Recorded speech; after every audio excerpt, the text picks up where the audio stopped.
नमस्कार, बिज तक पर बिज अड्डा में आपका स्वागत है। साल खत्म होने को है। आप कहेंगे साल तो अभी शुरू हुआ है, अभी खत्म होने की बात क्यों करने लगे? तो भाई जिस साल की मैं बात कर रहा हूँ वो वित्त वर्ष है, यानी हिसाब किताब का साल।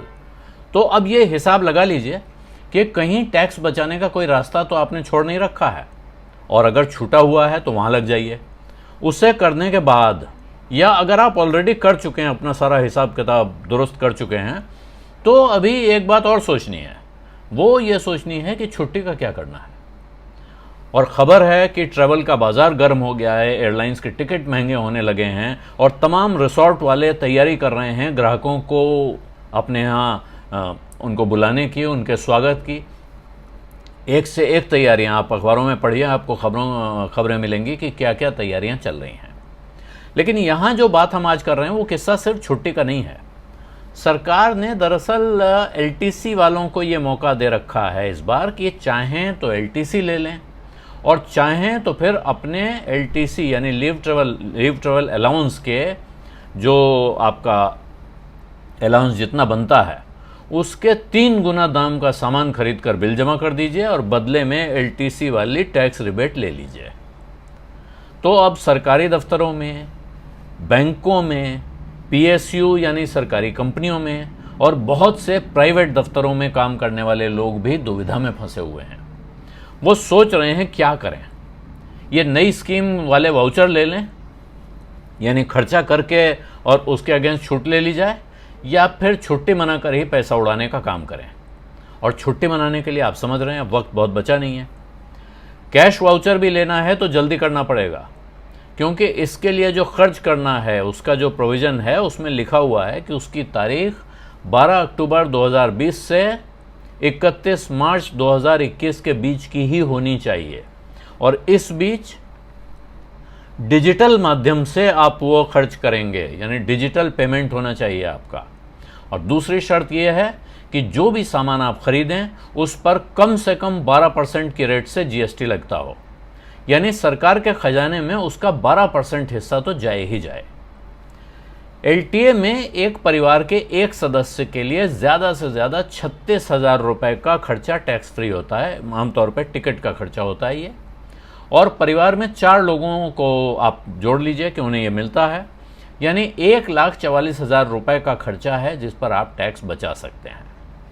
अब अगर आपको वाउचर वाली स्कीम में जाना है तो इसका 3 गुना खर्चा करना होगा, यानी 4,32,000 रुपये का सामान आपको खरीदना होगा। और सामान भी वो जिस पे 12% का जीएसटी लगता हो। तो अब देख लीजिए कि इसके सामने बचत कितनी होगी। जो लोग सबसे ऊंचे रेट से टैक्स भरते हैं, वो हिसाब लगाना इसलिए ज़रूरी है कि अनेक लोग अलग अलग रेट पे टैक्स भरते हैं, तो किसी आदमी की मैक्सिमम बचत ये 4,32,000 खर्चा करने के बाद क्या हो सकती है वो देख लेते हैं। तो हाईएस्ट रेट जो है टैक्स का वो है 42.74%, 42.74%, लगभग 43% मान लीजिए या 42 मान लीजिए। हम लोग 30-35 सुनते हैं, इसमें 42 बहुत ज़्यादा लग रहा होगा। लेकिन ये है 5 करोड़ रुपए सालाना से ज़्यादा कमाने वालों का रेट, उनकी 5 करोड़ रुपए से ऊपर की कमाई पर। यहाँ टैक्स, सेस और सरचार्ज तीनों जोड़ लिए गए हैं, तब ये होता है 42.74%। जाहिर है बचत होगी तो इसी रेट पर होगी जो आप लास्ट स्लैब में जहाँ पेमेंट दे रहे होते हैं उसी में से आपको कटौती मिलती है, इसलिए वहीं आपकी बचत होगी। तो अगर कोई ऐसा इंसान जो इतनी कमाई करता है, इतना टैक्स भरता है, वो कैश वाउचर स्कीम में चला जाएगा तो उसका जो टैक्स बचेगा टोटल वो होगा 61,550 रुपये के करीब। 1,44,000 रुपये पर 61,550 रुपये उसको टैक्स लगता है, ये उसकी बचत होगी। जबकि उसका खर्चा हुआ है 4,32,000 रुपये, यानी जो बचत हुई उसके मुकाबले 7 गुना खर्चा उसको करना पड़ेगा। और ये मैंने बात की हाईएस्ट टैक्स की। जिन लोगों का स्लैब उसके नीचे है, या उसी स्लैब में जो 5 करोड़ से नीचे वाले हैं, 2 करोड़ से नीचे वाले हैं, 1 करोड़ से नीचे वाले हैं, उनको, या जो लोग 10% या 20% वाली स्लैब में आते हैं, उनकी बचत तो और कम होगी। यानी उनको जितना पैसा बचाना है उसे बचाने के लिए उसके मुकाबले काफ़ी ज़्यादा पैसा खर्च करना पड़ेगा। तो इसका मतलब बिल्कुल साफ है अगर आपको कोई खर्चा करना है जो पहले से तय है, यानी कोई चीज़ खरीदना आपके प्लान में शामिल था, तब तो आप उसे खरीद लीजिए, बिल लगाइए और इस स्कीम में जो फ़ायदा मिलता है उसको ले लीजिए। वरना सिर्फ टैक्स बचाने के लिए वाउचर की तरफ जाने में ख़ास समझदारी दिखाई नहीं पड़ रही है। और एक दूसरा रास्ता भी है। हर 4 साल के ब्लॉक में 2 बार LTA वाली छुट्टी मिलती है। मतलब आपको 2 बार LTA का अलाउंस आप टैक्स फ्री क्लेम कर सकते हैं। आप चारों बार आपकी कंपनी आपको LTA देती है तो आप 4 साल भी ले सकते हैं, लेकिन उनमें से 2 बार आपको टैक्स छूट मिलती है, 2 बार नहीं मिलती है। तो अक्सर कंपनियां LTA ऐसे देती हैं कि लोग 2 साल का जोड़कर एक साथ ले लेते हैं। तो ये जो ब्लॉक चल रहा है अभी, ये 2018 से 2021 का 4 साल का ब्लॉक है। अगला ब्लॉक होगा 2022 से 2025 का। तो अगर आपने 2 में से 1 छुट्टी ले ली थी, 1 बची हुई है, तो आप अगले 10 दिन में उसे ले सकते हैं, या आप उसे अगले ब्लॉक में ट्रांसफ़र कर सकते हैं, कैरी फॉरवर्ड कर सकते हैं। यह सुविधा दी गई है कोरोना के कारण। लेकिन ऐसी सूरत में आपको अगले 1 साल के अंदर उस छुट्टी को ले लेना होगा और अगले साल उसको निपटा देना पड़ेगा।